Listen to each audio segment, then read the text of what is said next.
Halo sahabatku. Selamat datang kembali di channel Cerita Momo. Tempatnya kisah-kisah drama kehidupan yang paling greget dan penuh pelajaran. Apa yang akan kalian lakukan jika suami kalian tiba-tiba melempar surat cerai di meja makan, lalu berteriak, dalam 48 jam, keluar dari rumah ini. Rumah ini milik kekasih baruku. Marah? Sedih? Atau menangis? Eits, tunggu dulu. Di cerita kali ini, tokoh utama kita, Vivi, tidak melakukan itu semua. Saat diusir, dia justru tertawa. Kenapa? Karena dia tahu, 48 jam itu bukan waktu untuk dia berkemas, tapi waktu untuk menghancurkan hidup suaminya sampai ke akar-akarnya. Penasaran bagaimana cara elegan seorang istri membalas dendam tanpa perlu kotor tangan? Sebelum kita masuk ke ceritanya, yuk dukung terus channel ini dengan cara tekan tombol like dan subscribe sekarang juga. Jangan lupa nyalakan loncengnya biar enggak ketinggalan cerita seru lainnya. Dan seperti biasa, ayo kita absen dulu. Tulis nama kalian, asal kota, dan ketik kata, hadir, di kolom komentar di bawah. Aku mau menyapa sahabat-sahabatku yang paling setia dari Sabang sampai Merauke. Sudah siap melihat drama yang bikin puas ini? Mari kita mulai ceritanya. Denting sendok garpu yang beradu dengan piring porselen menjadi satu-satunya suara yang terdengar di ruang makan yang megah itu. Vivi makan dengan tenang, menyuap makanannya perlahan, meski ia bisa merasakan aura panas yang memancar dari suaminya, Raffi, yang duduk di ujung meja seberang. Sudah beberapa minggu ini, Raffi bersikap dingin, sering pulang larut malam, dan selalu mencari-cari kesalahan Vivi. Namun malam ini, ketegangan itu terasa berbeda. Ada sesuatu yang siap meledak. Tiba-tiba, brak, sebuah amplop coklat tebal dilemparkan dengan kasar ke tengah meja, tepat di depan piring Vivi. Kuah sup sedikit menciprat, mengotori taplak meja yang putih bersih. Vivi menghentikan suapannya. Ia meletakkan sendok dengan sangat perlahan, lalu menatap amplop itu tanpa menyentuhnya. Ia tidak perlu membuka isinya untuk tahu apa itu. Firasat seorang istri tidak pernah salah. Apalagi setelah berbulan-bulan ia mencium aroma parfum asing yang manis dan menyengat di kemeja kerja suaminya. Aku sudah muak berpura-pura, Vivi. Suara Raffi menggelegar, memecahkan keheningan malam itu. Pria itu berdiri, menunjuk wajah istrinya dengan telunjuk yang gemetar karena amarah, atau mungkin karena kegembiraan semu yang ia rasakan karena merasa menang. Itu surat cerai. Tanda tangani sekarang juga. Aku tidak mau melihat wajahmu lagi di rumah ini. Vivi mengangkat wajahnya, menatap mata suaminya lekat-lekat. Tidak ada ketakutan di sana, hanya tatapan datar yang sulit diartikan.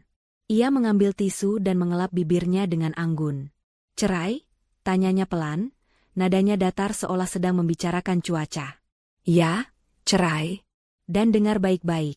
Raffi mencondongkan tubuhnya ke depan, kedua tangannya bertumpu di meja, dan seringai licik perlahan muncul di bibirnya. Mulai detik ini, aku berikan kamu waktu 48 jam. Hanya 48 jam. Kemasi barang-barangmu yang tidak berharga itu dan keluar dari sini. Rumah ini sekarang resmi menjadi milik kekasih baruku, Bilqis. Nama itu akhirnya terucap. Bilqis. Wanita yang selama ini menjadi duri dalam daging pernikahan mereka. Raffi menatap istrinya dengan penuh kemenangan. Ia menunggu Vivi hancur. Ia menunggu air mata itu tumpah membasahi pipi. Ia menunggu Vivi bersimpuh di kakinya, memohon agar tidak diceraikan, atau setidaknya memohon agar tidak diusir dari rumah yang telah mereka tempati selama 10 tahun itu. Raffi sudah menyiapkan 1000 kalimat hinaan untuk menolak permohonan Vivi.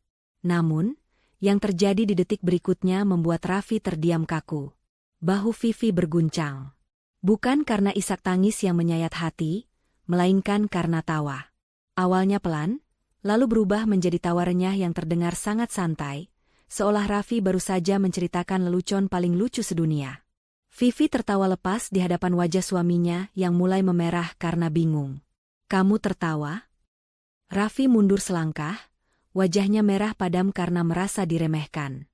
Apa kamu sudah gila karena stres? Aku mengusirmu, Vivi. Kamu akan jadi gelandangan.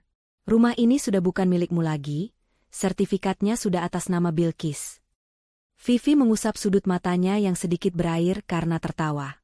Ia berdiri dari kursinya dengan gerakan yang tenang dan berwibawa, merapikan pakaiannya seolah-olah ia baru saja selesai rapat bisnis, bukan baru saja diceraikan. Gelandangan, ulang Vivi dengan nada geli, seolah kata itu asing baginya. Ia mengambil amplop coklat itu dengan ujung jarinya, lalu menatap Raffi dengan sorot mata yang tajam, berbeda 180 derajat dari tatapan istri penurut yang selama ini Raffi kenal. Mas, kamu benar-benar lucu. Kamu pikir kamu bisa menghancurkanku hanya dengan secari kertas ini? Raffi tertegun. Ia belum pernah melihat sisi Vivi yang seperti ini. Vivi melangkah mendekat, membuat Raffi secara naluriah mundur, karena terintimidasi oleh aura istrinya. 48 jam, katamu? Bisik Vivi pelan namun penuh penekanan. Terima kasih, Mas. Itu waktu yang sangat murah hati untuk orang sepertimu. Nikmatilah sisa waktumu di rumah ini bersama kekasih barumu, itu. Puaskan tawa kalian selagi bisa. Tanpa menunggu jawaban Raffi yang masih melongo kebingungan, Vivi berbalik dan berjalan menaiki tangga menuju ruang kerjanya di lantai 2. Langkah kakinya terdengar mantap di lantai marmer. Tidak ada keraguan, tidak ada kesedihan. Begitu sampai di dalam ruang kerjanya, Vivi menutup pintu dan memutar kuncinya 2 kali. Senyum di wajahnya menghilang seketika, berganti dengan ekspresi dingin yang mematikan. Ia berjalan menuju brankas kecil di balik lukisan, mengambil sebuah ponsel khusus yang jarang ia gunakan. Vivi menekan tombol panggilan cepat nomor 1. Terdengar nada sambung 2 kali sebelum suara berat seorang pria menjawab di seberang sana. Halo, Ibu Vivi? Selamat malam, sapa suara itu dengan hormat dan sigap. Selamat malam, Pak Dharma. Ucap Vivi tegas, matanya menatap tajam ke arah foto pernikahan yang terpajang di dinding, sebelum tangannya bergerak membalikan bingkai foto itu hingga menghadap tembok. Ikan besarnya sudah memakan umpan. Raffi baru saja melempar surat cerai dan memberiku waktu 48 jam. Dia juga sudah mengakui secara lisan bahwa rumah ini diatasnamakan Bilqis. Hening sejenak di ujung telepon, sebelum Pak Dharma menjawab dengan nada serius. Sesuai dugaan Ibu. Apakah kita bergerak sekarang? Ya, jawab Vivi dingin. Aktifkan rencana B sekarang juga. Bekukan semua akses yang dia miliki secara bertahap. Kita hancurkan mereka pelan-pelan dalam 48 jam ini, sampai tidak ada yang tersisa bahkan untuk membeli selembar tisu pun. Vivi memutus sambungan telepon. Ia menatap keluar jendela, melihat kegelapan malam. Permainan baru saja dimulai, dan Raffi sama sekali tidak tahu siapa lawan yang sebenarnya sedang ia hadapi. Raffi memacu mobil sport merahnya, membelah jalanan kota yang mulai lengang. Senyum kemenangan tidak bisa lepas dari wajahnya. Ia memukul setir dengan penuh semangat, merasakan adrenalin yang membuncah. Rasanya seperti beban ratusan kilogram baru saja diangkat dari pundaknya. Akhirnya, ia menyingkirkan wanita itu. Akhirnya, ia bisa bebas. Baginya, tawa Vivi tadi hanyalah reaksi pertahanan diri dari seseorang yang mentalnya sudah hancur lebur. Raffi yakin, begitu ia menutup pintu rumah tadi, Vivi pasti sudah tersungkur menangis darah di lantai. Mobil itu berbelok masuk ke pelataran parkir sebuah apartemen mewah di pusat kota. Ini adalah sarang cintanya bersama Bilqis selama setahun terakhir. Tempat di mana ia merasa dihargai sebagai laki-laki, bukan sekadar suami yang terus-menerus dibayangi oleh nama besar keluarga istrinya. Begitu pintu unit apartemen terbuka, aroma parfum mawar langsung menyambutnya. Bilqis, dengan gaun tidur sutra berwarna merah marun, berdiri di sana dengan wajah berbinar. Wanita itu tahu malam ini adalah malam penentuan. Sayang, seru Bilqis manja, langsung menghambur ke pelukan Raffi. Gimana? Kamu sudah bilang sama dia? Apa reaksinya? Dia ngamuk? Dia banting barang-barang? Raffi tertawa lepas, mengangkat tubuh ramping Bilqis dan membawanya masuk ke ruang tengah. Ia menghempaskan diri ke sofa empuk sambil melonggarkan dasinya. Kamu nggak akan percaya. Dia cuma ketawa. Kayaknya sarafnya putus saking kagetnya. Aku kasih waktu 48 jam buat dia angkat kaki. Setelah itu, rumah besar itu resmi jadi istana kita. Sayang. Mata Bilqis membelalak lebar, kilatan keserakahan terpancar jelas di sana. Serius? 48 jam? Duh, aku nggak sabar banget. Aku sudah punya daftar panjang renovasi yang mau aku lakuin. Pertama, aku mau buang semua lukisan kuno selera Vivi itu. Terus, kamar utamanya harus diganti total. Aku nggak mau tidur di kasur bekas dia. Jijik tahu. Raffi mengecup kening kekasihnya itu dengan gemas. Tenang saja. Kamu mau ganti cat tembok, mau ganti lantai, mau bakar semua baju-baju lama dia, terserah kamu. Sertifikat rumah itu kan sudah aku balik nama atas namamu minggu lalu. Itu hadiah terindah buat kamu, Bilqis. Makasih, Mas Raffi sayang. Ucap Bilqis sambil menyandarkan kepalanya di dada bidang Raffi, jemarinya bermain-main di kancing kemeja pria itu.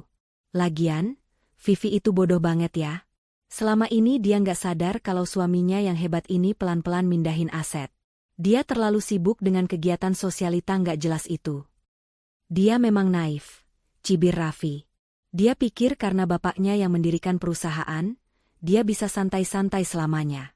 Dia lupa, yang menjalankan operasional sehari-hari itu aku. Yang bikin perusahaan untung besar 2 tahun ini itu aku. Wajar dong kalau aku ambil bagianku? Rumah itu cuma permulaan, Bilqis. Nanti, perusahaan itu juga bakal sepenuhnya ada di genggaman kita. Mereka tertawa bersama, membayangkan masa depan gemilang di atas penderitaan orang lain. Di benak mereka, Vivi hanyalah wanita lemah yang tidak punya daya apa-apa tanpa suami yang menyokongnya. Sementara itu, di rumah besar yang kini terasa begitu sunyi, suasana justru sangat kontras. Tidak ada isak tangis, tidak ada drama pelemparan barang, dan tidak ada keputusasaan. Di ruang kerjanya yang remang-remang, hanya diterangi cahaya layar komputer, Vivi duduk tegak dengan kacamata bertengger di hidungnya. Jari jemarinya menari lincah di atas keyboard, menghasilkan bunyi ketikan yang ritmis dan cepat. Di meja kerjanya, bukan koper berisi pakaian yang terlihat, melainkan tumpukan hard disk eksternal dan dokumen-dokumen tebal. Vivi sedang tidak berkemas untuk pergi. Dia sedang berkemas untuk perang. Layar monitor menampilkan barisan angka dan data transaksi perusahaan yang sangat rumit. Itu adalah akses, backdoor, ke server utama perusahaan. Akses yang hanya dimiliki oleh pendiri perusahaan, mendiang ayahnya, dan kini diwariskan padanya. Raffi, dalam keangkuhannya sebagai direktur utama, tidak pernah tahu bahwa sistem perusahaan memiliki level keamanan tertinggi yang bisa memantau setiap pergerakan dana, sekecil apapun, yang dilakukan oleh jajaran direksi. Kamu pikir kamu yang membesarkan perusahaan ini, Raffi? Gumam Vivi pelan, matanya menelusuri aliran dana mencurigakan yang mengalir keluar masuk rekening-rekening fiktif. Senyum sinis terukir di bibirnya. Selama bertahun-tahun, Vivi sengaja mundur ke balik layar. Ia membiarkan Raffi tampil di depan, membiarkan suaminya merasa menjadi raja, membiarkan ego pria itu melambung tinggi. Vivi melakukan itu demi menjaga harga diri suaminya. Namun, Raffi salah mengartikan diamnya Vivi sebagai kebodohan. Raffi mengira Vivi buta terhadap bisnis. Padahal, setiap tanda tangan, setiap persetujuan proyek, dan setiap audit internal, semuanya lewat di bawah pengawasan Vivi tanpa sepengetahuan Raffi. 2 miliar rupiah untuk uang muka rumah, 500 juta untuk renovasi apartemen, 300 juta untuk mobil Bilqis. Vivi membacakan nominal-nominal yang tertera di layar dengan nada datar. Semuanya diambil dari pos anggaran pengembangan pabrik dan dana kesejahteraan karyawan. Kamu bukan pebisnis hebat, Mas. Kamu cuma maling berdasi. Vivi menekan tombol, Enter, dengan tegas. Sebuah loading bar muncul di layar dengan tulisan, mengunduh data lengkap, enkripsi diaktifkan. Ia sedang menyalin semua bukti kejahatan Raffi. Bukan hanya soal perselingkuhan, tapi bukti tindak pidana penggelapan uang perusahaan dalam jumlah masif. Bukti inilah yang akan mengubah status Raffi dari seorang direktur terhormat menjadi tahanan kriminal. Tiba-tiba ponselnya bergetar. Sebuah pesan masuk dari kepala keamanan IT perusahaan yang merupakan orang kepercayaan ayahnya dulu. Bu Vivi, saya mendeteksi ada upaya akses dari akun Pak Raffi untuk mencairkan dana cadangan operasional malam ini. Nominalnya cukup besar. Apakah perlu saya blokir? Vivi mengetik balasan dengan cepat, jangan diblokir sekarang. Biarkan transaksinya pending seolah-olah ada gangguan jaringan. Beri dia harapan palsu sampai besok pagi. Saya ingin dia merasa panik saat kartunya tidak bisa digunakan. Setelah pesan terkirim, Vivi menyandarkan punggungnya ke kursi kulit yang besar itu. Ia menatap sekeliling ruangan yang penuh kenangan. Raffi dan Bilqis mungkin sedang merayakan kemenangan semu mereka malam ini, menertawakan Vivi yang mereka anggap kalah. Mereka tidak tahu bahwa Vivi baru saja memegang leher mereka. Waktu terus berjalan. Sisa waktu tinggal 46 jam lagi. Dan Vivi baru saja menyelesaikan langkah pertamanya. Matahari pagi baru saja menyapa kota ketika mobil sedan hitam Vivi meluncur keluar dari gerbang rumah. Ia tidak membawa koper besar berisi pakaian, hanya sebuah tas kerja kulit yang elegan. Penampilannya pagi itu jauh dari gambaran seorang istri yang baru saja diusir. Ia mengenakan blazer abu-abu gelap dengan tatanan rambut yang rapi sempurna. Wajahnya segar, tanpa sedikit pun jejak mata bengkak akibat menangis semalaman. Vivi memacu kendaraannya menuju sebuah kafe bernuansa vintage di pinggiran kota yang sepi pengunjung. Tempat itu dipilih bukan karena kopinya, melainkan karena privasinya. Di sudut ruangan yang paling tertutup, seorang pria parubaya dengan setelan jas formal sudah menunggu. Itu Pak Dharma, pengacara senior kepercayaan mendiang ayah Vivi yang kini setia membantunya. "Selamat pagi, Bu Vivi," sapa Pak Dharma seraya berdiri dan mengangguk hormat saat Vivi mendekat. "Pagi, Pak. Maaf membuat Bapak menunggu," jawab Vivi seraya duduk dan langsung meletakkan ponselnya di meja. "Waktu saya tidak banyak. Tinggal 40 jam lagi sebelum batas waktu yang diberikan Raffi habis." Pak Dharma tersenyum tipis, lalu menyodorkan sebuah map tebal berwarna biru tua ke hadapan Vivi. "Sesuai instruksi Ibu semalam, tim saya sudah melakukan verifikasi final.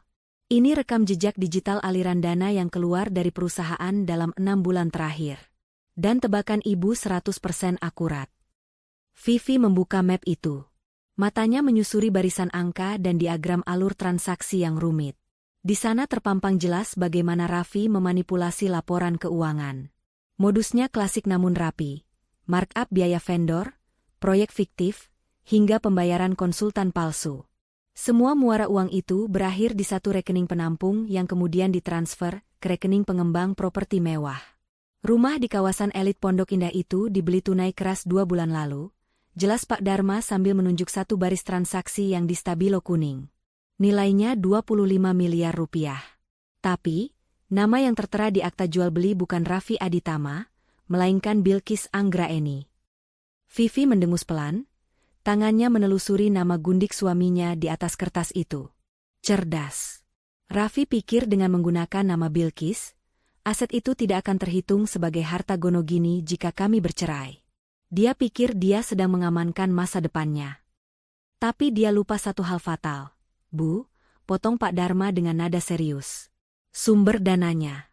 Karena uang yang dipakai untuk membeli rumah itu berasal dari hasil kejahatan, dalam hal ini penggelapan dana perusahaan, maka status rumah itu otomatis menjadi barang bukti tindak pidana pencucian uang atau money laundering."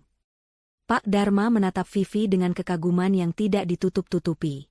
"Saya harus akui, strategi Ibu sangat berisiko tapi brilian.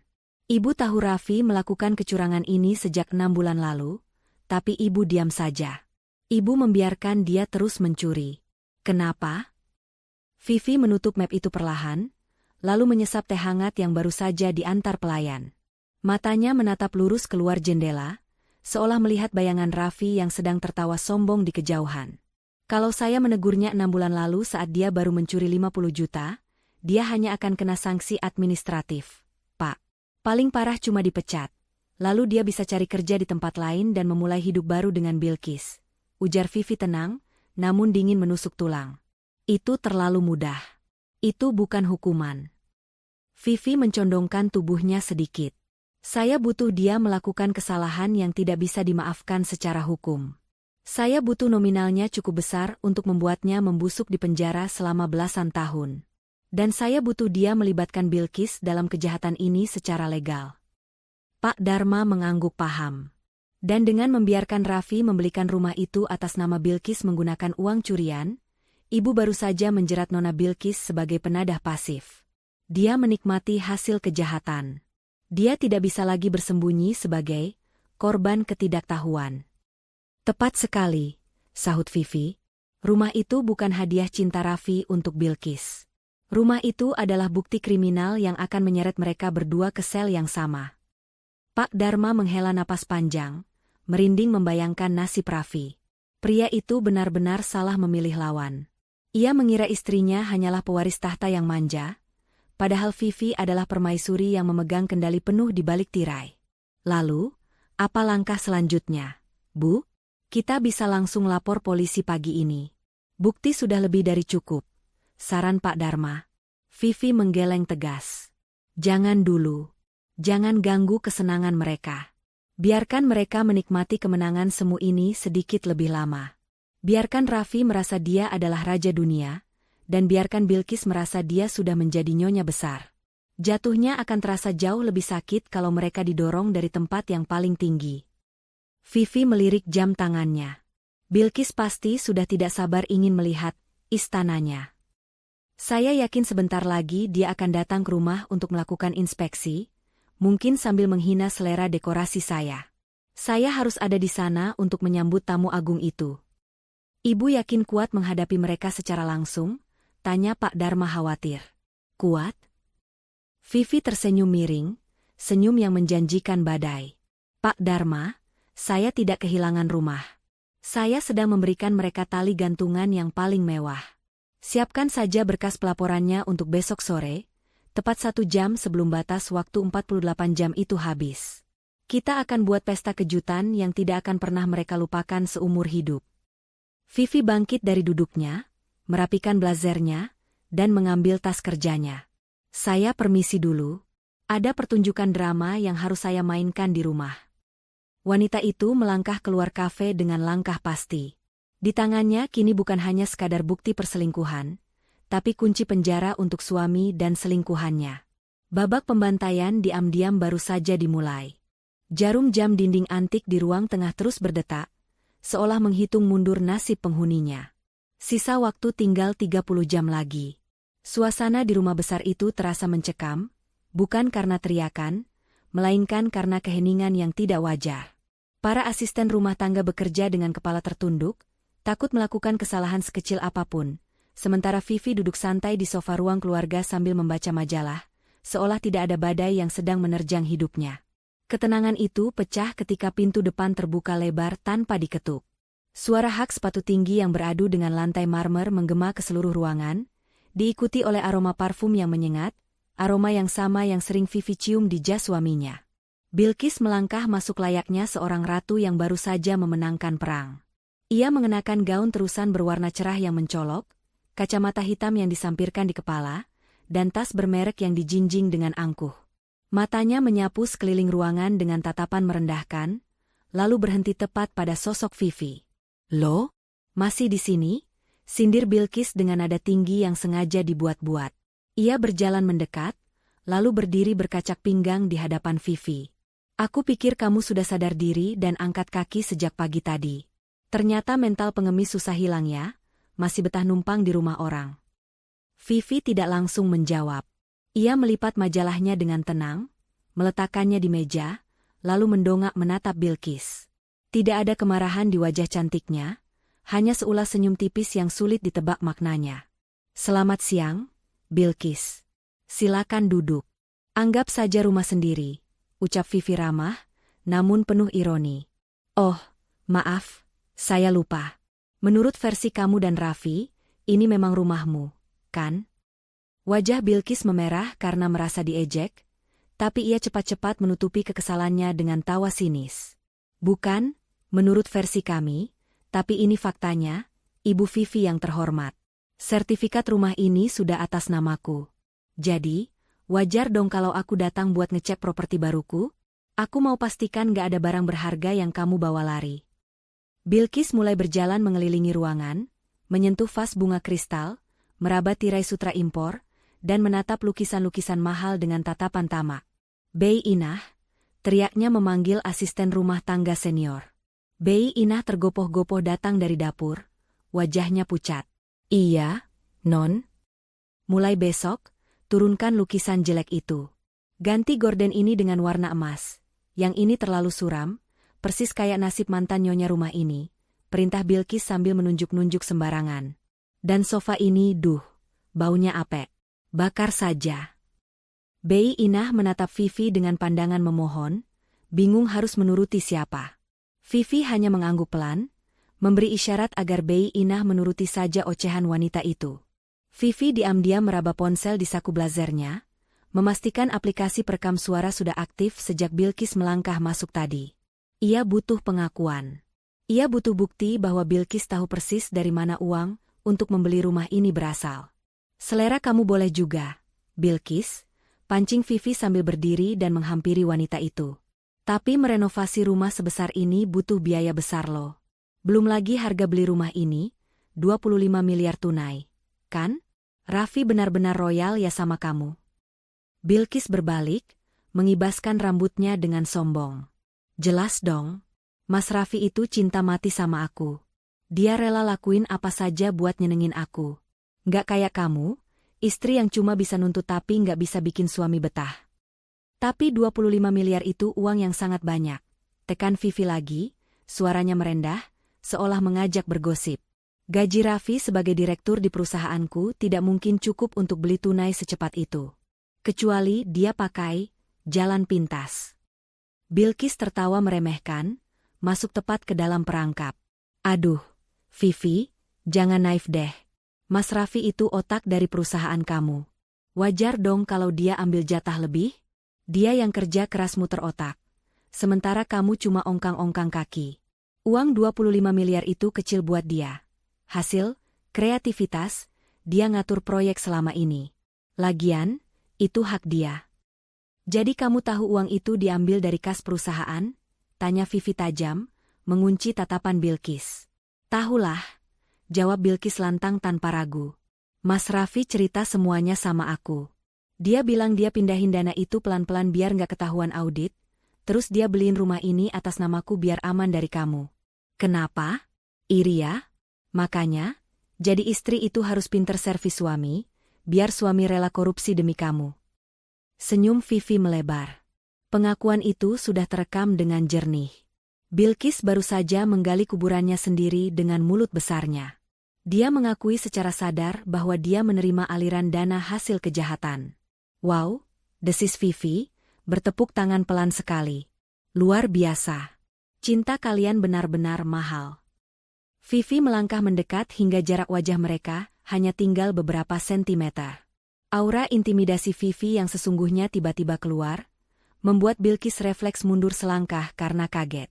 Pastikan sertifikatnya kamu pegang erat-erat ya, Bu Bilqis, bisik Vivi dingin, matanya menatap lurus ke manik mata Bilqis yang mulai terlihat gentar. Karena barang curian itu biasanya licin. Jangan sampai nanti, tanganmu ikut kotor dan gak bisa dicuci bersih, bahkan di penjara sekalipun. Maksudmu apa ngomong gitu? Bentak Bilqis, mencoba menutupi rasa takut yang tiba-tiba muncul. Kamu ngancam aku?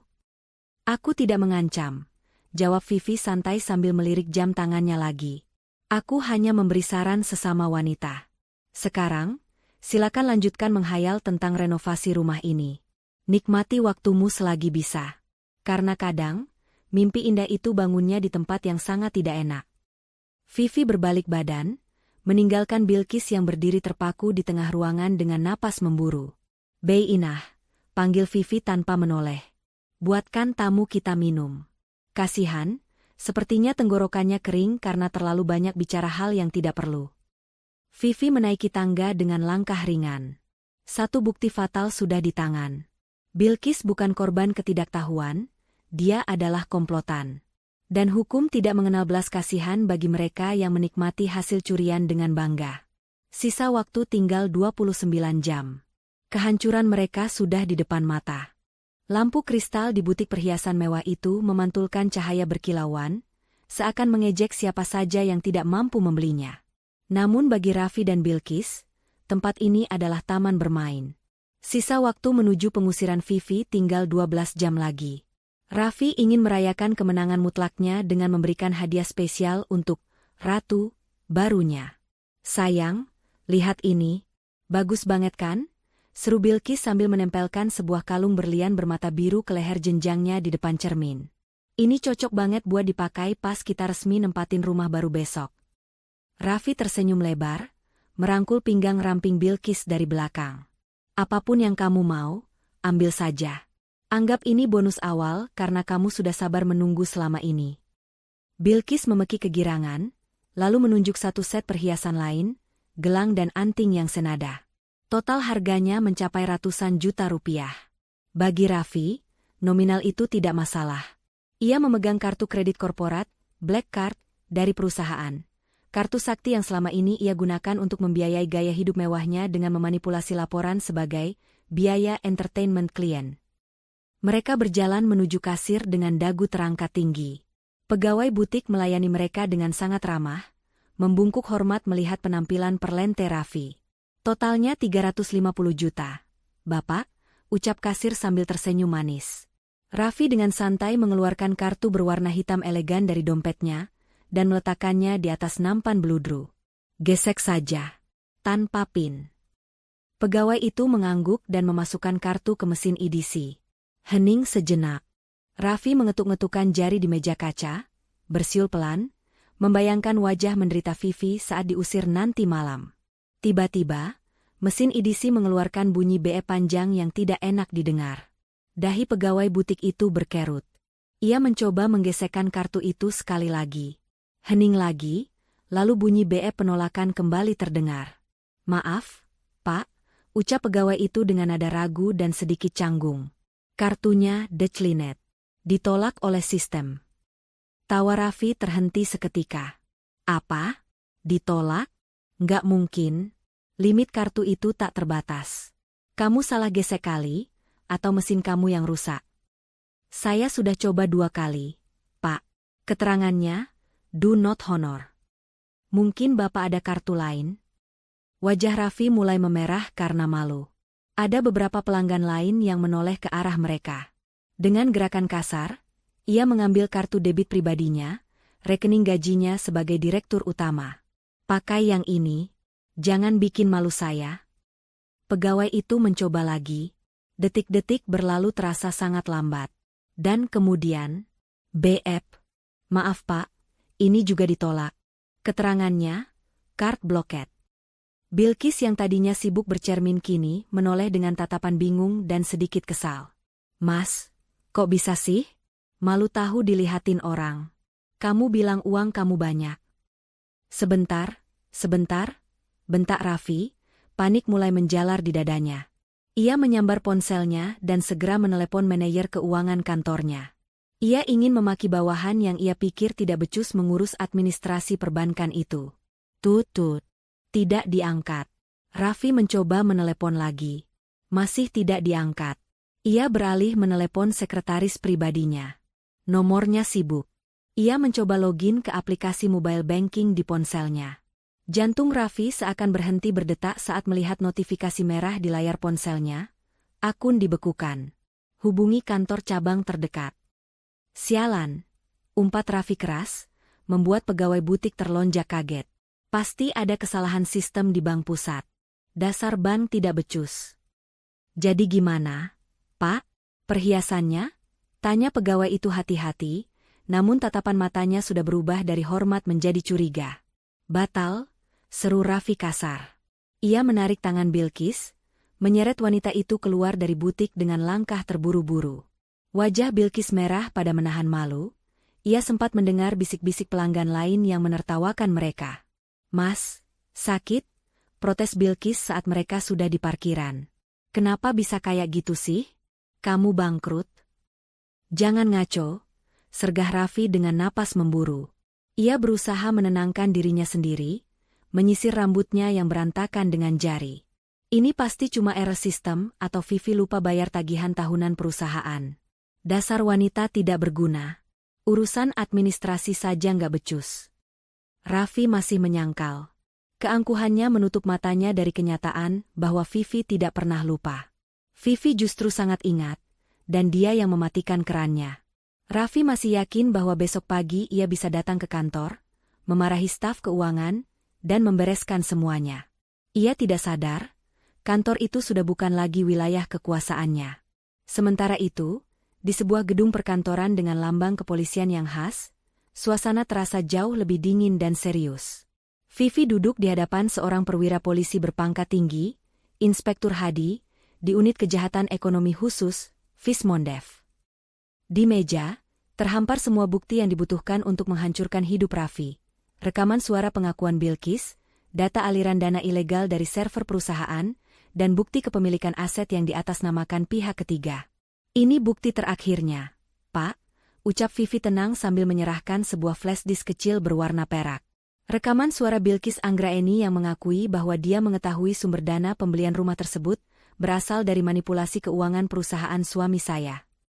Inspektur Hadi menerima flash disk itu, lalu menatap Vivi dengan sorot mata penuh hormat. Ibu Vivi, bukti-bukti ini sangat lengkap dan solid. Unsur penggelapan dalam jabatan dan pencucian uangnya terpenuhi sempurna. Apalagi dengan nominal kerugian mencapai puluhan miliar rupiah, ini masuk kategori pidana berat. Kapan penangkapan bisa dilakukan? Tanya Vivi lugas. Surat perintah penyidikan dan penangkapan sudah kami proses sejak laporan awal pengacara ibu masuk tadi pagi. Tim kami sudah memantau posisi target. Jelas Inspektur Hadi. Kami bisa bergerak kapan saja ibu mau. Vivi menatap jam dinding di kantor polisi itu. Waktu menunjukkan pukul 5 sore. Sisa waktu ultimatum Raffi tinggal beberapa jam lagi. Jangan sekarang, Pak, pinta Vivi dengan senyum tipis yang penuh arti. Besok pagi, tepat saat batas waktu 48 jam yang dia berikan kepada saya habis. Dia akan datang ke rumah saya untuk mengusir saya. Saya ingin Bapak dan tim Bapak menangkapnya di sana, di depan pintu rumah yang dia banggakan itu. Inspektur Hadi mengangguk mengerti. Baik, Bu. Kami akan siapkan tim untuk penyergapan besok pagi di lokasi. Vivi berdiri, menjabat tangan Inspektur Hadi. Terima kasih, Pak. Saya serahkan sisanya pada hukum. Wanita itu berjalan keluar dari kantor polisi. Langit di luar mulai berwarna jingga kemerahan, seolah alam semesta sedang bersiap menyambut pertumpahan darah, secara metaforis. Raffi mungkin sekarang sedang bingung kenapa kartunya tidak bisa dipakai, tapi besok dia akan menyadari bahwa bukan hanya kartunya yang mati, tapi seluruh masa depannya sudah tamat. Vivi masuk ke mobilnya, menghela napas panjang. Kartu mati sudah dikeluarkan. Tidak ada jalan kembali bagi Raffi dan Bilqis. Permainan kucing dan tikus ini hampir berakhir, dan sang tikus sudah terperangkap tanpa sadar. Malam semakin larut, menyisakan jejak dingin yang menusuk tulang. Jarum jam menunjukkan sisa waktu tinggal 6 jam lagi sebelum ultimatum Raffi berakhir. Saat sebagian besar orang sudah terlelap, mobil sedan hitam Vivi justru membelah jalanan sempit yang jauh dari hiruk-pikuk kota. Ia meninggalkan kawasan elit tempat tinggalnya, menuju sebuah perumahan sederhana di pinggiran kota yang padat penduduk. Vivi tidak datang untuk melabrak. Itu cara kuno yang tidak elegan. Ia datang untuk menjemput, senjata, terakhirnya. Mobil berhenti di depan sebuah rumah mungil bercat hijau muda yang tampak asri dengan pot-pot tanaman di berandanya. Lampu teras masih menyala redup. Vivi menarik napas panjang, memasang senyum terbaiknya, senyum yang tulus namun menyembunyikan badai, lalu turun dari mobil. Ia mengetuk pintu kayu itu pelan. Assalamualaikum. Tak lama kemudian, terdengar langkah kaki menyeret.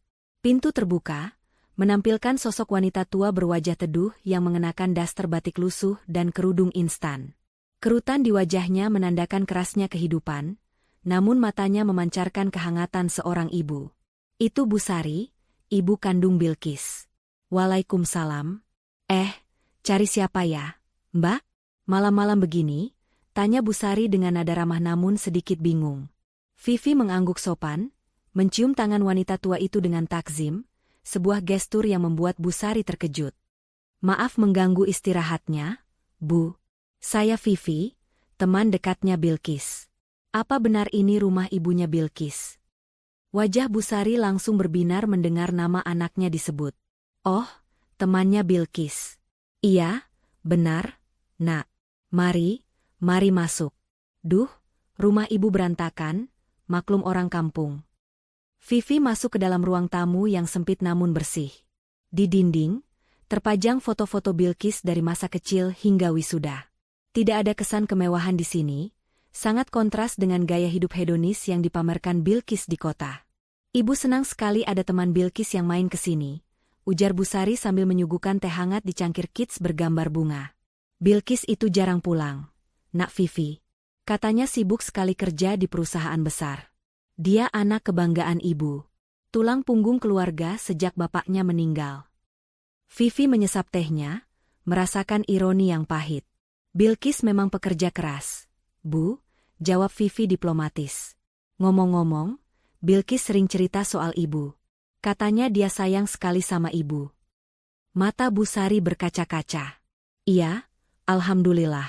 Bulan lalu dia bilang mau nikah sama bosnya.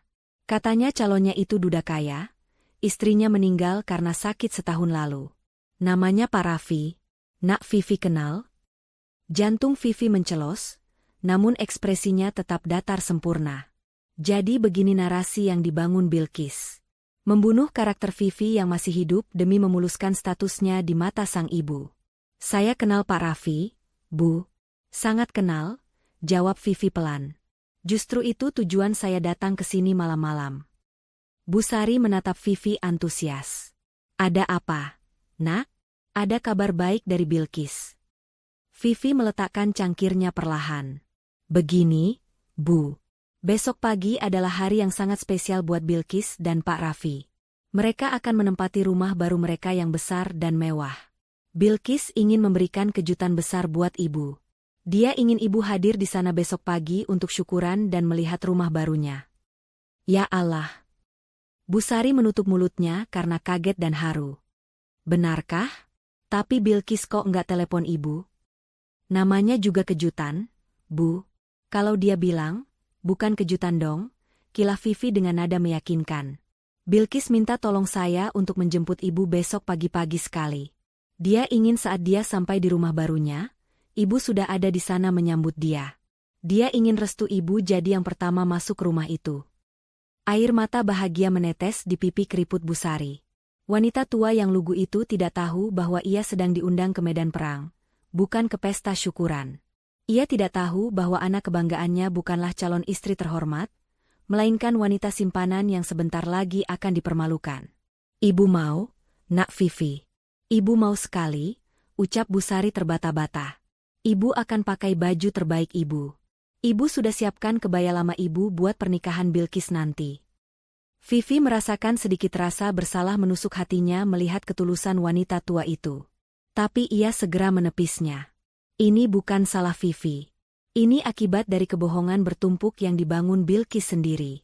Vivi hanya membuka tirai agar Busari melihat siapa anaknya yang sebenarnya.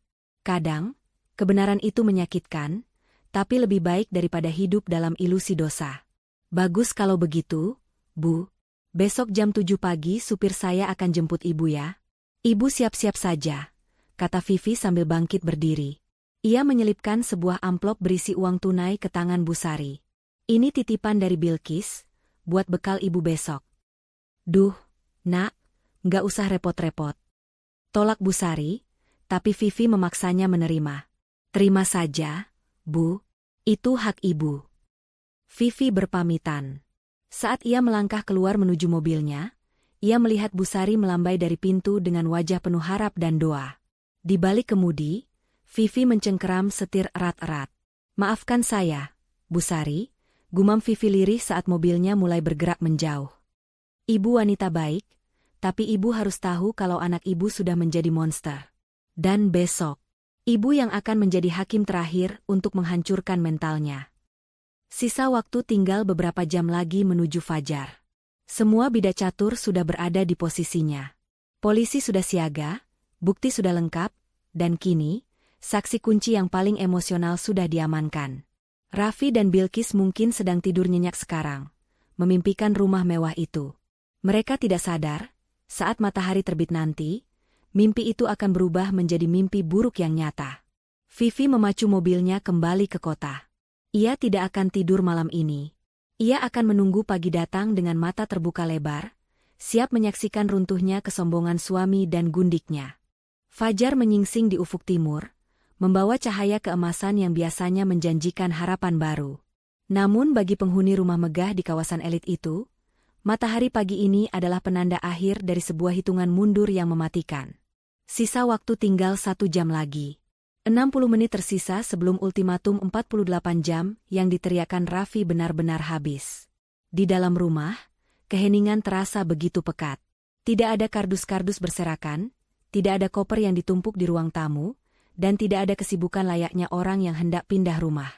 Lantai marmer itu bersih mengkilap. Vas bunga tertata rapi dengan mawar segar yang baru diganti subuh tadi, dan aroma kopi Arabica yang harum memenuhi udara. Vivi berdiri di balik tirai jendela lantai 2, menatap jalanan kompleks yang masih sepi dengan cangkir kopi di tangannya. Ia mengenakan gaun terusan berwarna biru dongker yang elegan, wajahnya dipulas make-up tipis yang menonjolkan ketegasannya. Ia terlihat seperti nyonya rumah yang siap menyambut tamu agung, bukan istri yang siap terusir. Di belakangnya, di sudut ruangan yang tidak terlihat dari jendela, 2 orang petugas kepolisian berpakaian preman duduk tenang, sambil memeriksa senjata api mereka yang terselip di balik jaket. Mereka datang. Gumam Vivi pelan saat melihat sebuah mobil SUV hitam diikuti oleh truk pindahan berukuran sedang berbelok di ujung jalan. Di dalam mobil SUV itu, Raffi menyetir dengan perasaan campur aduk. Rasa panik akibat semua rekeningnya yang mendadak terblokir kemarin sore masih menghantuinya. Ia belum sempat ke ban karena hari masih terlalu pagi, dan ia memutuskan untuk membereskan urusan Vivi dulu. Baginya, menguasai rumah senilai puluhan miliar ini adalah prioritas utama. Jika ia memiliki rumah ini, ia punya aset untuk diagunkan kembali jika memang perusahaannya sedang bermasalah. "Mas, lihat tuh," seru Bilkis yang duduk di sampingnya, menunjuk ke arah rumah dengan kuku-kukunya yang baru dimanikur. Gerbangnya masih tertutup rapat. Jangan-jangan si perempuan itu belum pergi? Duh, males banget kalau harus adu mulut pagi-pagi. "Tenang saja," sahut Raffi dengan rahang mengeras. "Kalau dia belum pergi, aku akan seret dia keluar. Surat cerai sudah ada, sertifikat rumah atas namamu sudah ada. Secara hukum, kita yang berhak. Kalau dia melawan, aku panggil satpam kompleks." Mobil Raffi berhenti tepat di depan gerbang besi tempa yang menjulang tinggi itu. Truk pindahan di belakangnya ikut mengerem, mesin dieselnya menderu memecah keheningan pagi, membuat beberapa tetangga mulai mengintip dari balik pagar rumah mereka. Tontonan gratis di pagi hari selalu menarik perhatian. Raffi membunyikan klakson panjang. Tin. Tidak ada jawaban. Gerbang tetap terkunci kokoh. "Vivi, buka gerbangnya," teriak Raffi sambil menurunkan kaca jendela mobil. "Waktumu sudah habis. Jangan jadi pengecut yang sembunyi di dalam." Masih hening. Hanya suara burung gereja yang menyahut teriakan Raffi. Kesabaran Raffi habis. Ia melompat turun dari mobil, membanting pintu dengan keras. Bilkis ikut turun dengan gaya angkuhnya, membetulkan kacamata hitamnya meski matahari belum terlalu terik. Ia ingin semua tetangga melihat bahwa dia adalah nyonya baru di sini. Raffi menggedor besi gerbang dengan kepalan tangannya. "Vivi, keluar. Aku tahu kamu di dalam. Truk barang-barangku sudah datang. Kalau kamu tidak buka dalam hitungan ketiga, aku akan dobrak." 1, teriak Raffi. 2. Tepat sebelum Raffi meneriakkan angka 3, terdengar suara berdengung halus dari mesin hidrolik pagar otomatis. Gerbang besi yang kokoh itu perlahan-lahan bergeser terbuka. Raffi menyeringai puas. Ia menoleh ke arah Bilkis dan memberikan jempol, seolah berkata, "Lihat, dia takut padaku." Bilkis tersenyum lebar, membayangkan dirinya sebentar lagi akan berendam di bathtub mewah milik Vivi. "Ayo, masukkan truknya," perintah Raffi pada supir truk pindahan. "Parkir di halaman depan. Langsung turunkan sofa barunya." Raffi kembali masuk ke mobil, menginjak gas, dan meluncur masuk ke pelataran rumah dengan penuh percaya diri. Roda mobilnya melindas paving blok halaman yang selama ini dirawat Vivi dengan penuh kasih sayang. Begitu mesin mobil dimatikan, suasana halaman terasa aneh. Pintu utama rumah yang besar itu terbuka lebar, seolah mengundang mereka masuk. Namun, tidak ada satupun asisten rumah tangga yang terlihat menyambut. Sepi. Terlalu sepi. "Kok nggak ada orang?" bisik Bilkis saat mereka berjalan menuju pintu utama. "Si Vivi beneran udah pergi ya? Barangnya udah diangkut semua?" "Bagus dong kalau udah pergi, Jawab Raffi sambil melangkah masuk ke ruang tamu tanpa permisi. Akhirnya udara di sini bersih dari aura dia. Mereka berdua melangkah masuk ke ruang tamu yang megah. Cahaya matahari pagi menembus jendela kaca yang besar, menerangi interior ruangan yang tampak sempurna. Wah gila, luas banget, decak kagum Bilqis. Ia langsung berputar-putar, merentangkan tangannya seolah ingin memeluk seluruh isi rumah. Mas, ini beneran punya kita kan? Sumpah, aku seneng banget. Makasih ya, Mas. Raffi tersenyum bangga, egonya melambung tinggi melihat kekasihnya bahagia. Ia merasa seperti raja yang baru saja menaklukkan kerajaan musuh. Apapun buat kamu, sayang. Mulai sekarang, kamu ratu di sini. Namun, euforia mereka tidak berlangsung lama. Selamat datang di istana kalian. Sebuah suara wanita terdengar tenang namun menggema dari arah ruang tengah yang terhubung dengan ruang tamu. Raffi dan Bilqis tersentak kaget. Mereka menoleh serempak ke arah sumber suara. Di sana, duduk di sofa tunggal dengan kaki disilangkan anggun, Vivi menatap mereka sambil menyesap tehnya. Ia tidak terlihat seperti wanita yang kalah. Justru sebaliknya, ia terlihat seperti penguasa yang sedang menunggu pengadilannya dimulai. Kamu? Bentak Raffi, wajahnya merah padam karena kaget dan marah. Ngapain kamu masih duduk di situ? Aku bilang keluar. Waktu 48 jam, kamu sudah habis 5 menit yang lalu. Vivi meletakkan cangkir tehnya perlahan ke atas meja. Bunyi denting halusnya terdengar nyaring di telinga Raffi. Sabar, Mas. Ucap Vivi dengan senyum misterius yang membuat bulu kuduk Raffi meremang. Jangan buru-buru mengusir. Aku cuma mau menyambut tamu-tamu istimewaku sebelum aku pergi. Lagi pula, ada seseorang yang sangat ingin bertemu dengan pemilik baru rumah ini. Seseorang? Siapa? Selingkuhanmu? Tuduh Bilqis sinis, berusaha menutupi rasa tidak nyamannya melihat ketenangan Vivi. Vivi menggeleng pelan. Ia menoleh ke arah pintu samping yang tertutup tirai. Silakan keluar, Bu, panggil Vivi lembut. Tirai tersiba. Sosok tua dengan kebaya lusuh dan wajah sembab melangkah keluar dengan gemetar. Matanya menatap lurus ke arah Bilqis. Tatapan yang penuh dengan kekecewaan, rasa malu, dan hancurnya hati seorang ibu. Napas Bilqis tercekat di tenggorokan. Kakinya lemas seketika. Ibu, desis Bilqis, suaranya nyaris tak terdengar. Wajah angkuhnya runtuh dalam sekejap, berganti dengan pucat pasi seputih kertas. Jebakan telah tertutup sempurna. Tikus-tikus itu kini terperangkap di dalam kandang, dan mereka baru saja menyadari bahwa umpan yang mereka kejar selama ini adalah racun yang mematikan. Keheningan di ruang tamu itu pecah bukan oleh teriakan, melainkan oleh isak tangis yang terdengar menyayat hati. Bu Sari, wanita tua yang selama ini dibanggakan Bilqis sebagai alasan ia bekerja keras di kota, kini berdiri dengan tubuh gemetar hebat. Ia tidak memeluk anaknya. Ia justru mundur selangkah ketika Bilqis mencoba mendekat dengan tangan terulur. Ibu, dengerin Bilqis dulu. Suara Bilqis tercekat, air mata mulai merusak riasan wajahnya yang tebal. Ini salah paham. Ibu jangan percaya omongan perempuan itu. Perempuan itu? Bu Sari menatap anaknya dengan tatapan asing, seolah ia tidak mengenali darah dagingnya sendiri. Suaranya parau, penuh luka. Perempuan itu yang menjemput ibu, Nak. Dia yang bilang kalau kamu mau kasih kejutan rumah baru. Dia sopan, dia baik. Tapi ternyata, rumah ini rumah dia? Suami yang kamu banggakan itu suami dia? Bu Sari menunjuk Raffi yang masih berdiri patung dengan wajah bingung bercampur kesal. Jadi ini pekerjaanmu di kota, Kis? Menghancurkan rumah tangga orang? Merebut hak orang lain? Ibu tidak pernah mengajarkan kamu jadi pencuri.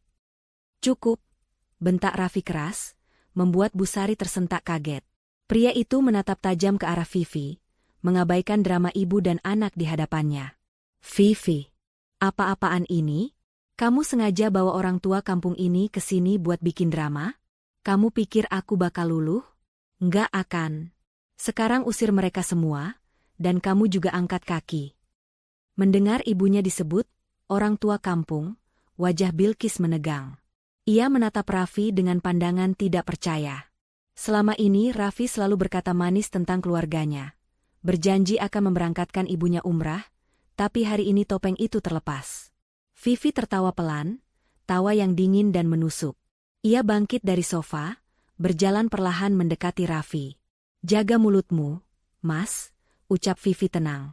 Wanita yang kamu hina itu adalah ibu dari pemilik rumah ini secara sertifikat. Harusnya kamu hormat. Atau mungkin, kamu memang tidak punya rasa hormat pada siapapun, termasuk pada hukum. Raffi mendengus remeh. Hukum? Jangan melucu. Secara hukum sertifikat rumah ini sah milik Bilqis. Aku membelinya, dan aku memberikannya padanya. Polisi manapun gak akan bisa usir kami. Oh, ya. Vivi mengangkat alisnya. Kalau begitu, mari kita tanya langsung pada ahlinya. Vivi menepuk tangannya 2 kali. Pintu yang menghubungkan ruang tamu dengan ruang kerja di lantai bawah terbuka. Langkah kaki tegap terdengar mendekat. Inspektur Hadi, lengkap dengan seragam dinasnya dan didampingi 3 orang petugas, muncul di hadapan mereka.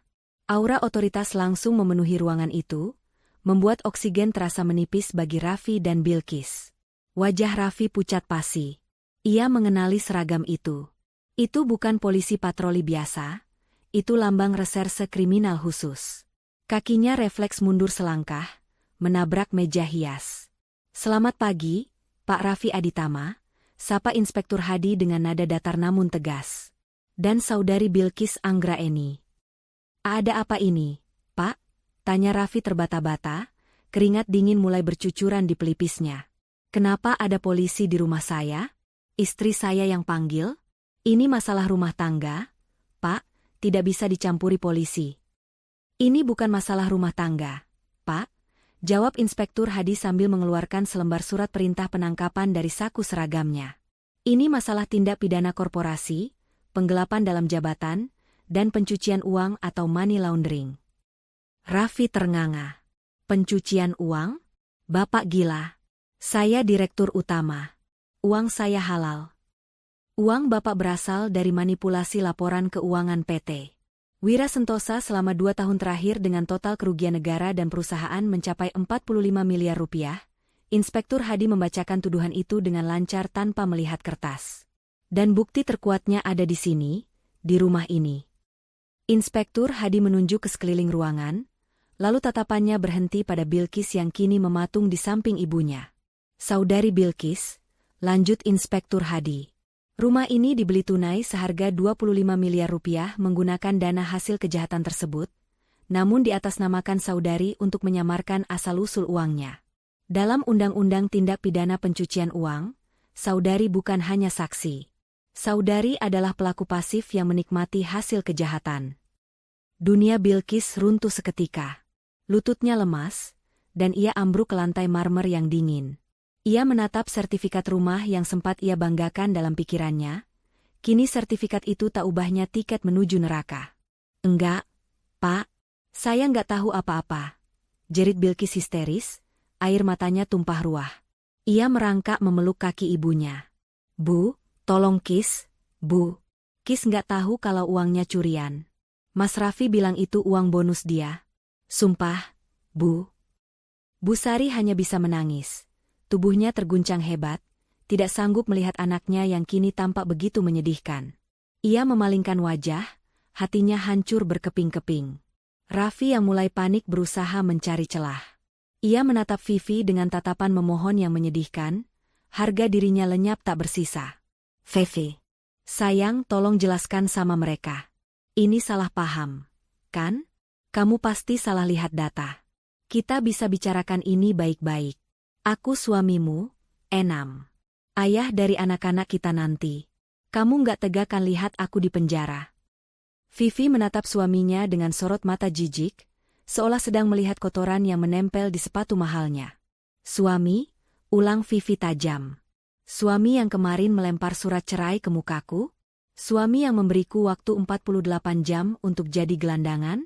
Maaf, Mas. Waktumu sudah habis. Sekarang giliran kamu yang menikmati fasilitas negara. Tenang saja, di penjara nanti kamu nggak perlu pusing mikirin cicilan rumah. Semuanya gratis. Raffi hendak maju menerjang Vivi karena marah, Tapi dua petugas polisi dengan sigap memelintir tangannya ke belakang. Bunyi klik logam yang dingin terdengar mengerikan saat borgol terpasang di pergelangan tangan Raffi. "Lepaskan. Saya punya pengacara. Saya bisa bayar kalian," teriak Raffi meronta-ronta seperti orang gila. "Hak Anda untuk diam dan menghubungi pengacara," ucap Inspektur Hadi tenang. "Bawa mereka." Seorang petugas lain mendekati Bilqis, memintanya berdiri. Bilqis menggeleng-geleng kuat, menolak diborgol. "Mas Raffi, tanggung jawab. Kamu bilang rumah ini aman. Kamu bilang ini punya aku. Kenapa aku ikut ditangkap?" Raffi yang sedang diseret keluar hanya bisa menunduk. Tidak berani menatap wajah kekasihnya yang kini penuh kebencian. Cinta yang mereka agung-agungkan itu hancur lebur hanya dalam hitungan menit, digantikan oleh rasa saling menyalahkan demi menyelamatkan diri sendiri. Vivi berdiri tegak menyaksikan pemandangan itu. Ia melihat Bilqis digiring keluar sambil terus menoleh ke arah Busari, memohon ampun. Namun, nasi sudah menjadi bubur. "Busari," panggil Vivi pelan setelah polisi membawa Raffi dan Bilqis keluar. Wanita tua itu masih terduduk di sofa, wajahnya tertutup kedua telapak tangan. Vivi duduk di sampingnya, tidak menyentuhnya, hanya memberikan ruang. "Maafkan saya harus melakukan ini dengan cara yang keras, Bu," ucap Vivi tulus. "Tapi kalau tidak begini, Bilqis tidak akan pernah sadar. Rumah ini sekarang disita negara sebagai barang bukti. Tapi Ibu jangan khawatir. Supir saya akan mengantar Ibu pulang ke desa. Dan saya pastikan kebutuhan Ibu terjamin selama proses hukum Bilqis berjalan." Busari menurunkan tangannya, menatap Vivi dengan mata sembab. "Terima kasih, Nak Vivi. Ibu malu. Ibu malu sekali punya anak seperti dia. Kamu orang baik, Nak. Maafkan Bilqis." Vivi mengangguk pelan. Ia tidak membenci Busari. Ibu itu hanyalah korban lain dari keserakahan Raffi dan Bilqis. Di luar, sirine mobil polisi mulai meraung, memecah ketenangan pagi kompleks elit itu. Tetangga-tetangga yang penasaran kini berkerumun di depan pagar, menyaksikan direktur utama yang sombong dan gundiknya digelandang masuk ke dalam mobil tahanan. Vivi berjalan keluar menuju teras. Ia menarik napas panjang, menghirup udara pagi yang kini terasa jauh lebih segar. Rumah mewah di belakangnya kini kosong melompong. Benda mati itu telah menjadi saksi bisu kejatuhan rajanya. 48 jam yang Raffi berikan, ternyata adalah hitungan mundur menuju kiamat kecil bagi dirinya sendiri. Suara dentingan besi yang beradu dengan kunci gembok menggema lorong sempit yang pengap itu. Bunyi itu terdengar jauh lebih mengerikan dibandingkan teriakan Raffi sebelumnya. Jeruji besi berwarna kelabu yang berkarat kini menjadi pemandangan barunya, menggantikan dinding marmer dan kaca jendela apartemen mewah yang biasa ia nikmati. Raffi mencengkeram besi dingin itu dengan kedua tangannya. Matanya nanar menatap petugas yang baru saja menguncinya di dalam sel tahanan sementara. Ia masih mengenakan kemeja mahalnya, namun kini kusut dan ternoda keringat dingin. Di sel sebelahnya, terpisah dinding beton namun masih bisa mendengar suara, terdengar isak tangis Bilqis yang tak henti-hentinya meraung, memanggil nama ibunya yang sudah pulang dengan hati hancur. "Saya mau menelepon pengacara saya. Ini pelanggaran hak asasi," teriak Raffi parau, urat lehernya menonjol. "Kalian tidak tahu siapa saya? Saya Direktur Utama PT Wira Sentosa. Satu telepon dari saya, karir kalian tamat." Seorang petugas piket yang sedang menyeruput kopi, hanya menoleh sekilas dengan tatapan bosan. "Bapak Raffi, simpan tenaga Bapak. Pengacara Bapak sudah datang, tapi dia tidak datang untuk membebaskan Bapak." Raffi terdiam. Harapan tiba-tiba melambung di dadanya. "Pak Dharma, suruh dia masuk. Cepat." Tak lama kemudian, sosok Pak Dharma muncul di ujung lorong.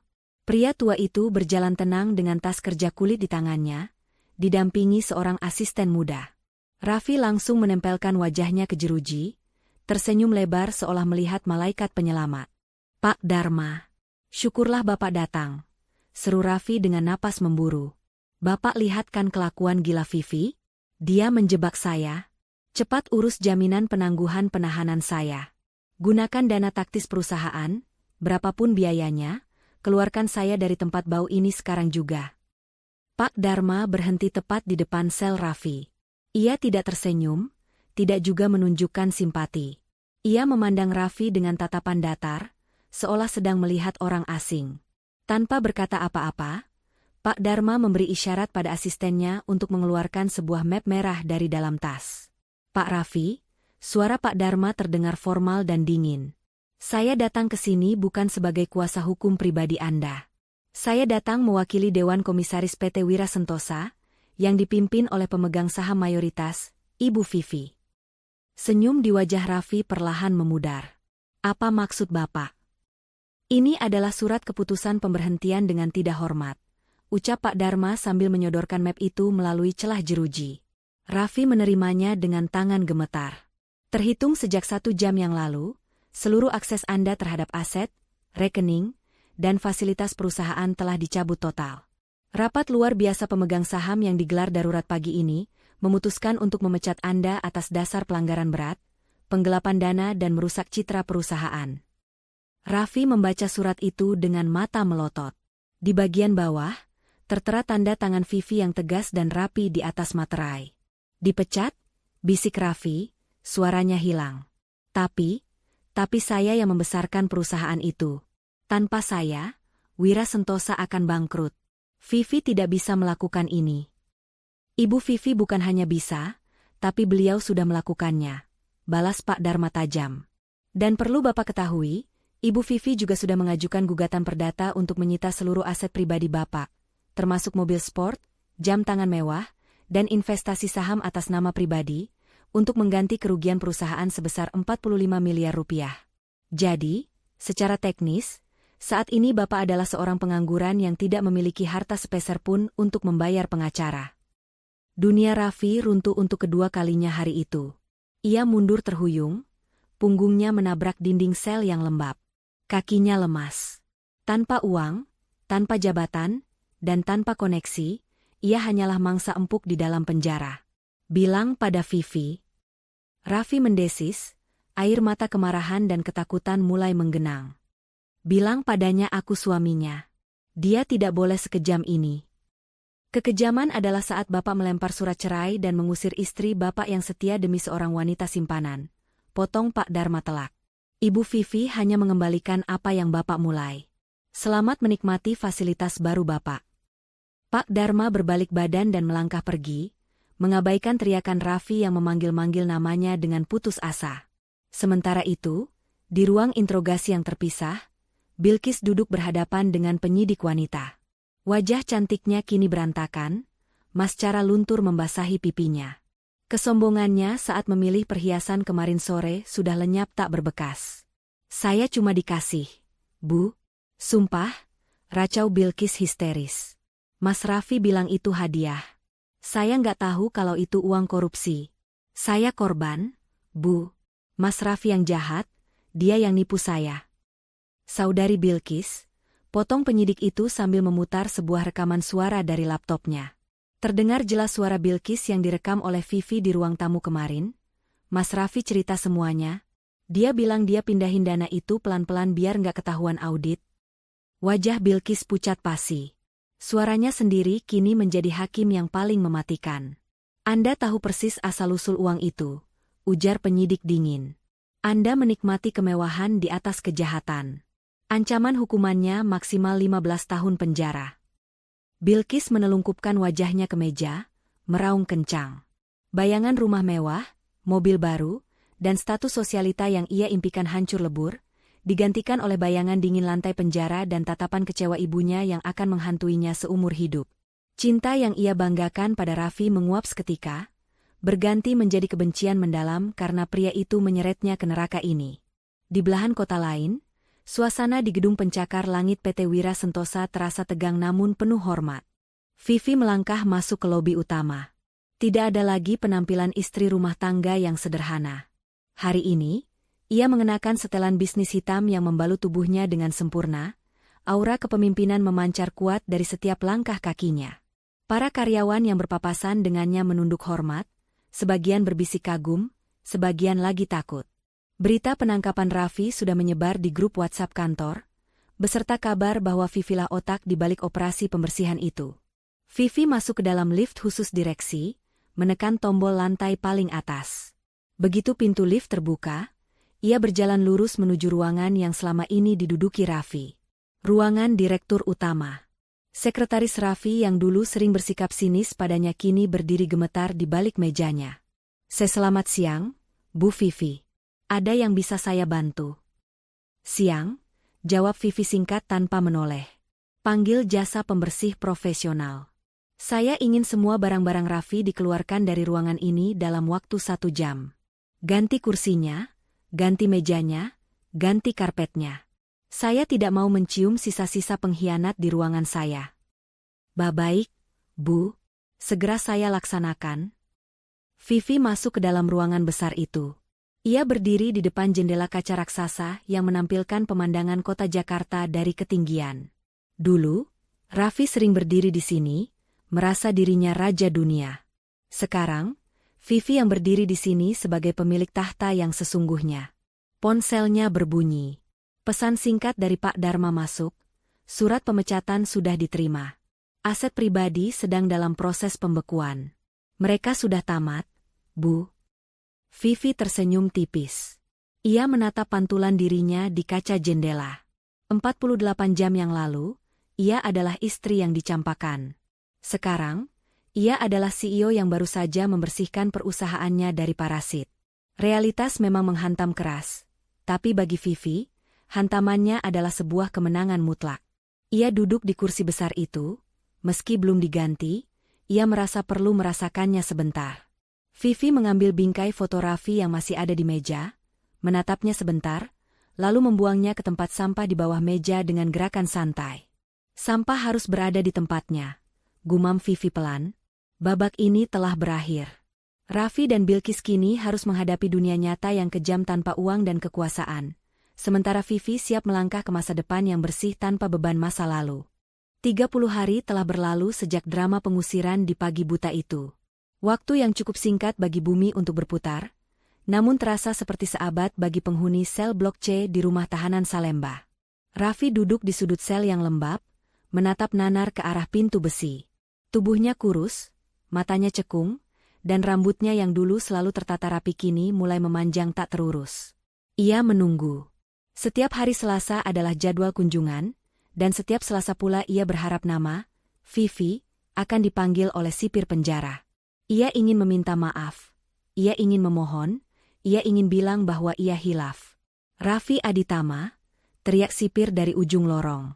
Jantung Raffi berdegup kencang. Ia langsung melompat berdiri, merapikan baju tahanannya yang lusuh. Harapan itu melambung tinggi. Vivi pasti datang. Istrinya itu wanita yang lembut, pasti dia tidak tega membiarkannya membusuk di sini selamanya. Namun, ketika ia sampai di ruang kunjungan yang dipisahkan oleh kaca tebal, bahunya merosot lemas. Bukan wanita cantik dengan senyum menenangkan yang duduk di sana, melainkan Pak Dharma, yang menatapnya dengan wajah datar tanpa ekspresi. Mana Vivi? Tanya Raffi parau, tangannya menempel di kaca. Kenapa dia nggak datang? Pak, saya mau bicara sama istri saya. Pak Dharma membuka tas kerjanya, mengeluarkan sebuah map hijau dan menempelkannya ke kaca. Mantan istri, Pak Raffi. Pengadilan Agama baru saja mengetuk palu pagi ini. Gugatan cerai Ibu Vivi dikabulkan secara fair stake karena Anda sedang dalam masa penahanan dan bukti perselingkuhan serta KDRT psikis sudah tak terbantahkan. Raffi menatap akta cerai itu dengan pandangan kabur. Nggak mungkin. Vivi cinta mati sama saya. Cinta itu mati tepat saat Bapak melempar surat cerai dan mengusirnya demi wanita lain. Jawab Pak Dharma dingin. Oh ya, satu hal lagi. Rumah di Pondok Indah itu, aset yang Bapak banggakan dan Bapak jadikan alasan untuk mengusir Ibu Vivi. Kenapa dengan rumah itu? Itu masih bisa diselamatkan kan? Tanya Raffi dengan sisa-sisa keserakahannya. Rumah itu sudah disita negara sebagai barang bukti pencucian uang. Namun, karena Ibu Vivi membuktikan bahwa sebagian dana pembeliannya juga berasal dari uang pribadinya yang Bapak curi, pengadilan memberikan hak prioritas pada Ibu Vivi untuk membelinya kembali atau melelangnya. Jelas Pak Dharma. Bilang sama Vivi, ambil rumah itu. Seru Raffi. Setidaknya kalau aku bebas nanti, aku masih punya tempat tinggal. Pak Dharma tertawa kecil, tawa yang kering. Bapak masih bermimpi? Ibu Vivi menolak rumah itu. Beliau bilang, Rumah itu kotor. Beliau sudah memerintahkan saya untuk melelang rumah itu, dan seluruh hasil penjualannya disumbangkan ke panti sosial untuk korban kekerasan rumah tangga. Beliau tidak menginginkan 1 rupiah pun uang dari jejak Bapak. Raffi terduduk lemas di kursinya. Harapan terakhirnya untuk memiliki sandaran hidup telah musnah. Dan Bilqis? Tanya Raffi pelan, nyaris tak terdengar. Bilqis dituntut 5 tahun penjara. Ibunya, Bu Sari, sudah pulang ke kampung dan sakit keras karena menanggung malu. Tidak ada yang mau membesuk Bilqis. Bahkan keluarganya sendiri sudah membuangnya. Pak Dharma membereskan berkasnya, lalu berdiri. Bapak benar-benar sendirian sekarang. Selamat menikmati waktu, Bapak. Masih ada 12 tahun lagi, kan? Pak Dharma berbalik pergi, meninggalkan Raffi yang mulai menangis meraung-raung, memukul kaca pembatas hingga tangannya memar. Penyesalan itu datang, tapi terlambat. Pintu neraka yang ia buka sendiri kini telah terkunci rapat dari luar. Sementara itu, di sebuah kawasan bukit yang sejuk di pinggiran kota, jauh dari kebisingan masa lalu, sebuah mobil SUV putih terbaru berhenti di depan sebuah bangunan modern minimalis yang baru saja selesai dibangun. Arsitekturnya elegan, didominasi kaca besar yang menghadap langsung ke pemandangan gunung. Ini bukan rumah mewah pamer harta seperti selera Raffi dan Bilqis. Ini adalah rumah peristirahatan yang tenang, simbol dari kedamaian. Vivi turun dari mobilnya. Ia melepas kacamata hitamnya, membiarkan angin pegunungan menerpa wajahnya yang segar. Tidak ada lagi beban di pundaknya. Perusahaannya kini berjalan lancar setelah dibersihkan dari tikus-tikus berdasi. Ia berjalan menuju beranda, di mana seorang kontraktor muda sedang menunggunya dengan kunci di tangan. Sudah siap huni, Bu Vivi, sapa kontraktor itu ramah. Sesuai desain Ibu. Ruang kerja dengan pemandangan matahari terbit, dan taman belakang yang luas. Terima kasih, ucap Vivi tulus sambil menerima kunci itu. Ponsel Vivi bergetar. Sebuah pesan masuk dari Pak Dharma. Sudah selesai, Bu. Dia menangis. Lelang rumah lama sedang diproses. Vivi membaca pesan itu sekilas, lalu menekan tombol, hapus. Ia tidak membalasnya. Ia tidak perlu tahu bagaimana penderitaan Raffi. Baginya, Raffi dan Bilqis hanyalah bab lama di buku yang sudah ia tutup dan ia bakar. Vivi melangkah masuk ke dalam rumah barunya. Ruangan itu kosong, tapi terasa penuh. Penuh dengan harapan, penuh dengan kebebasan, dan penuh dengan harga diri yang berhasil ia rebut kembali. Ia berdiri di tengah ruang tamu, merentangkan kedua tangannya, dan menarik napas dalam-dalam. 48 jam. Gumam Vivi sambil tersenyum tipis. Raffi memberiku waktu 48 jam untuk menangis dan pergi. Tapi aku menggunakan 48 jam itu untuk mengambil kembali hidupku. Vivi berjalan ke jendela besar, menatap matahari yang mulai meninggi. Ia bukan lagi istri yang berlindung di balik bayangan suami. Ia adalah wanita mandiri yang berdiri di atas kakinya sendiri. Rumah ini milik kekasih barumu? Vivi mengulang kalimat Raffi dulu dengan nada geli. Maaf, Mas. Rumahku adalah diriku sendiri. Dan kekasih baruku adalah kebebasanku. Vivi berbalik, melangkah pasti menuju dapur untuk menyeduh teh pertamanya di rumah itu. Di luar sana, dunia terus berputar. Para pengkhianat sedang menjalani hukuman mereka, sementara sang pemenang sedang menikmati teh hangat dengan ketenangan yang tak ternilai harganya. Tamat. Pesan moral. Kesetiaan dan ketulusan adalah pondasi terkuat dalam sebuah hubungan. Ketika seseorang mengkhianatinya demi kesenangan sesaat dan harta duniawi, ia sesungguhnya sedang menggali lubang kehancurannya sendiri.